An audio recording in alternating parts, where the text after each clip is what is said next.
final score a grade of 5.0, don't come to me and say, attorney, basta po midterm, ano na bagsak ko finals? It's provisional, ha? For compliance lang. Don't tell the dean about that. We don't have a problem with that. Kahit nagtuwa na 70%. 70% na sa check. I'll try to finish tomorrow.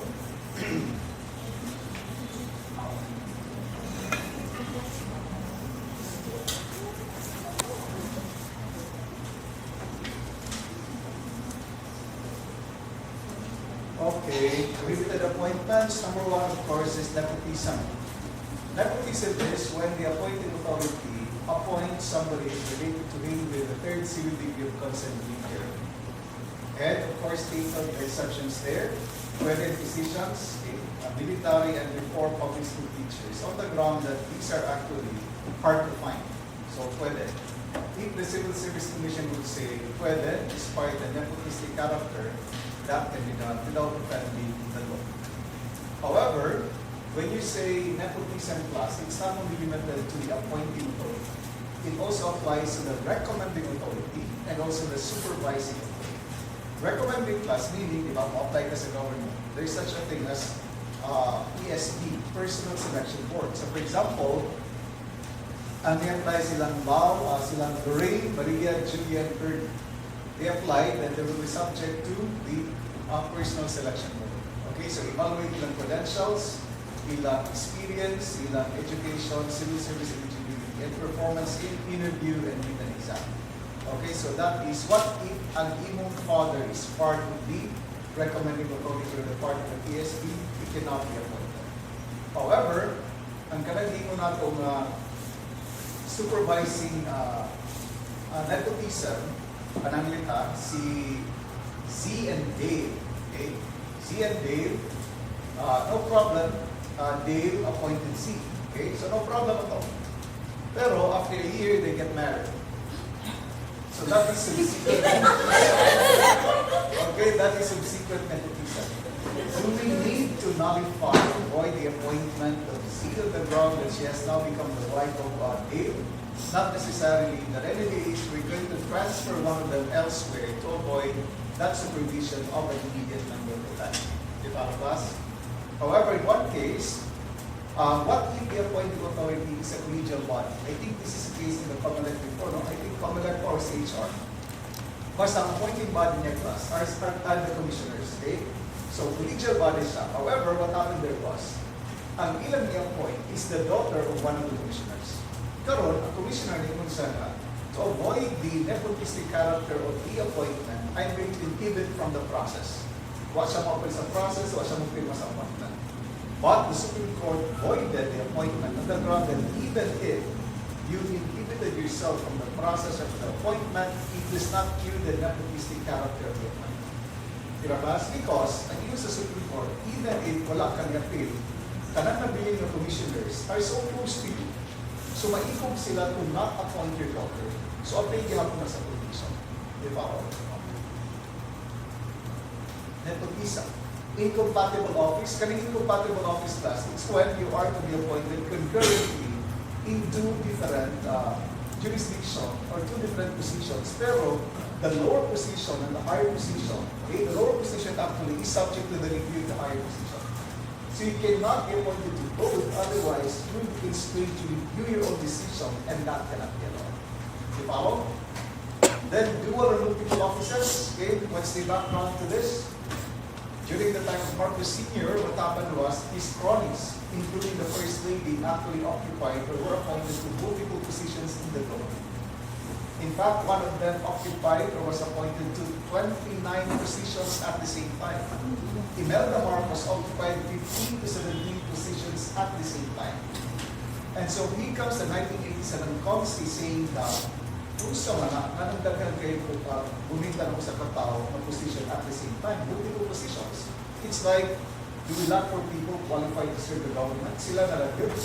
Exactly what today, in your Consti, the President, Vice President, Secretaries, Undersecretaries, they cannot annually be appointed to any other office except ex officio positions.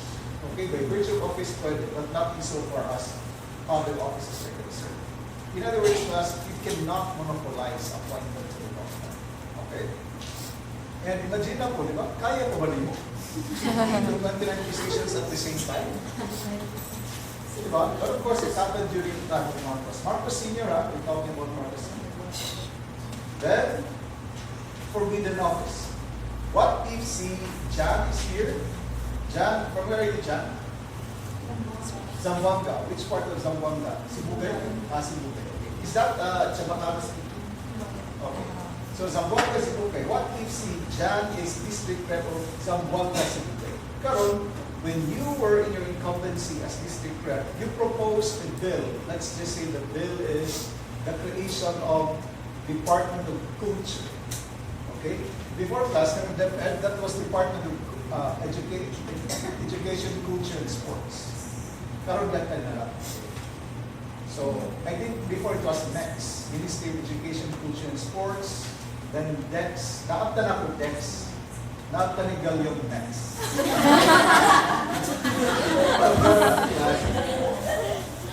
If Jan proposed the bill creating the Department of Culture, for example, and it was passed, but now the President says, okay, Jan, ikaw may nag-create ang iyong malao, why not you be appointed there as Secretary of the Department of Culture? Cannot be allowed. It cannot be allowed while Jan is still incumbent district rep because otherwise it's going to be self-serving. However, what if Jan would say, okay, to avoid the self-serving character of the appointment, I am going to step down a lot. I'm going to resign. But the Supreme Court said, still no, because the prohibition applies until the term of office ends. In other words, this case actually gave the Supreme Court the opportunity to distinguish between tenure of office and term of office. And tenure is actual occupancy. Term is the maximum time you are entitled to occupy the office. And the Supreme Court said the prohibition applies until the term of office ends. You stepping down does not cure the defect. It is still a forbidden office. You follow? Midnight appointment? Of course, kasi wala mas kanda na kung stop ng gawin. Okay, dagdag. Sabi ni Osborne, ha? Midnight appointment. Again, class, during the time of Garcia, hindi na po ni Marcos, kang Garcia na time, ang hindi po at class was outgoing president siya. Pero before he step out of office, ang tanan niya mga cronies, maybe cronies o mga bigo, igala, iyan di pa, di po, tariwas po class, di pa himutang sa government offices. But now the problem was, he was outgoing president. So if that happens, class, the incoming president is going to be deprived of his personal choice of the people who are going to work with him and for him. You follow? So now, naabot na po si 1987 Consti, try to cure that particular anomaly. So in the 1987 Consti, the president cannot anymore extend an appointment within 2 months prior to the next presidential elections until the end of his term of office. You follow? However, class, the problem there is, elsewhere in the Consti, it likewise says if there is a vacancy in the judiciary, that vacancy must be filled out within 90 days from the occurrence. Okay, no problem. But what if the prohibition against immediate appointment and the mandate to appoint to fill out the vacancy in the judiciary will overlap? Diba? In other words, class, one provision says do not appoint, the other provision says you must appoint. So in that case, overlap ang period, so now the question is which one will prevail? And so the Supreme Court tried to harmonize the seemingly conflicting provisions and came up with a compromise, so to speak. So in the Supreme Court, kung sa may rason, nanong bawal ang midnight appointment. The reason is what? So that the incoming president cannot be deprived of the opportunity to choose the people who are going to work with him and for him. So if that's the case, then the Supreme Court said, okay, if that's a ratio decidendi, the prohibition applies only to appointments extended to the executive department because these are the people that are going to work with and for the president. It does not extend to the judiciary because they don't work with and for the president because of separation of powers. So even the Supreme Court, the president can still appoint the Chief Justice even if it were the prohibition against midnight appointment. You follow? Does midnight appointment apply against local chief executives? The answer is no. It only applies against the president. You follow? Cabinet appointment ha. Then, appointment of political inducts. Kanang nga appeal this election, they cannot be appointed. That's the reason because if you were rejected by the Philippine people in an election, okay, you cannot circumvent the rejection by way of the expediency of being appointed. In fact, di ba, nakita mo, Peter Cayetano waited for 1 year after losing the vice presidency before he was appointed as DFA secretary. Di ba? Pero plus, kung muna napili ka sa eleksyon, i-appoint ka, dapat mauwaw ka eh. Di ba? Rejected by the Philippine people and not insist by way of appointment. But we are in the Philippines. Di ba? So, it's normal. Di ba? Then, what else I hear? November class, nagpakita ko sa updates sa election law, di ba? May updates. November ka itong abogado, napili siya in Municipality A. Yeah. Pero karon i-appoint siya as legal officer in Municipality B. So now he says, wala problema niya because although I was rejected in Municipality A, I am to be appointed in another jurisdiction. Ngayon siya, the other reason is, ang akong appointment is not even permanent in nature. Legal officer, contractual, coterminous with the mayor, for example. But then the Supreme Court said, it does not matter, okay? Jurisdiction and the nature of appointment do not matter. Still, you cannot be appointed if you lost the elections. Except what? The exception is if you lost in the barangay elections, in which case you can be appointed within a year after losing the elections. You follow? That ends chapter 3. Questions? Asa na tataman? 4, 5, 6, no? So 3 more chapters, okay, you can finish this. Dahil pumunta ka? Okay. Chapter 4. By the way, did I tell you already, or ready for the pre-finals? Diba? Okay. There's just too many replays, 200. So mag-listen po, check on time. Kaya nagan ka, aside from agonizing with your articulation. So the remedy plan is this. Okay, the remedy is this. I'm going to give you still 10 questions, but you answer only 8 out of 10. Para 8 na akong check out for everybody. Fair enough? Yes. So, in other words, you have 1 hour and 50 minutes to answer 8 only. If you insist again to answer everything, I only check the first 8. Okay? Okay, nagkakabay ni answer sa agree or disagree, ito bang tanan? Ano to yung answer das kayo? Hindi nga to eh. Lahat tayo, naka-highlight only Only one.